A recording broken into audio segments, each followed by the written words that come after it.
తాజా 30. ప్రేమ గుడ్డిది అనే మాట చాలాసార్లు వినే ఉంటారు. వయసులో ఉన్న అమ్మాయిని అబ్బాయి, అబ్బాయిని అమ్మాయి చూడగానే ప్రేమించారంటే ఓ అర్థం ఉంది. వయసు మహిమ అనుకోవచ్చు. కానీ వయసులో ఉన్నవాడు కాటికి కాళ్ళు చాపుకుని కూర్చున్న వృద్ధురాలని ప్రేమిస్తే దాన్ని ఏమనాలి? ప్రేమించడమే కాదు, పెళ్లి కూడా చేసుకున్నాడు. ఈ ఫోటోలో ఉన్న అబ్బాయి పేరు సోఫియన్ లోహే. ఇందులో ఉన్న ముసలావిడ పేరు మార్తా. ఈమె పెళ్లి కూతురు. పెళ్లి కుమారుడికి 28 ఏళ్ళు, పెళ్లి కుమార్తెకు 82 ఏళ్ళు. వీరిద్దరి మధ్య వయసులో తేడా 54 ఏళ్ళు. వయసులో ఏదో 5 ఏళ్ళు, 10 ఏళ్ళు, పోనీ 20 ఏళ్ళు తేడా ఉందంటే అర్థం చేసుకోవచ్చు.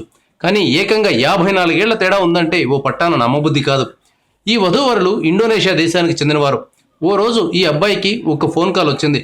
ఇది యాక్సిడెంటల్గా జరిగింది. అంతే, అక్కడి నుంచి ఇతగాడు ఆ ఫోన్ కాల్ కోసం పిచ్చిగా ఎదురు చూడడం మొదలుపెట్టాడు. ఫోన్లోనే ఎదుటి వ్యక్తిని ప్రేమించాడు. ఆ ఫోన్ చేసిన వ్యక్తి వివరాలు ఏమిటో, ఫేస్ ఎలా ఉంటుందో తెలియకుండా లవ్ చేయడం మొదలుపెట్టాడు. ఇతని లవ్ ఏ స్థాయికి వెళ్ళిందంటే అవతల వైపు ఎవరున్నా సరే పెళ్లి చేసుకోవాలనే స్థాయికి వెళ్ళింది.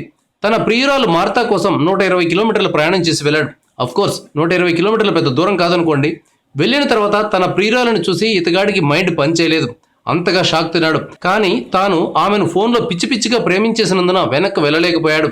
ఆమెకి 80 ఏళ్లు దాటినా సరే తననే పెళ్లి చేసుకోవాలని నిర్ణయించుకున్నాడు. అబ్బాయి తల్లి కుమారుడు నిర్ణయాన్ని చూసి మూర్చపోయినంత పనిచేసింది. చివరకు కొడుకు మాటను కాదనలేకపోయింది. ఇరువైపులా ఒప్పుకోవడంతో వీరి పెళ్లి ఫిబ్రవరి 18న జరిగింది. వీరి ప్రేమగాథను నెటిజన్లు ఆసక్తిగా వింటున్నారు. వీరి లవ్ స్టోరీ మీకు నచ్చితే లైక్ కొట్టి షేర్ చేయండి. సబ్స్క్రైబ్ చేయడం మర్చిపోకండి.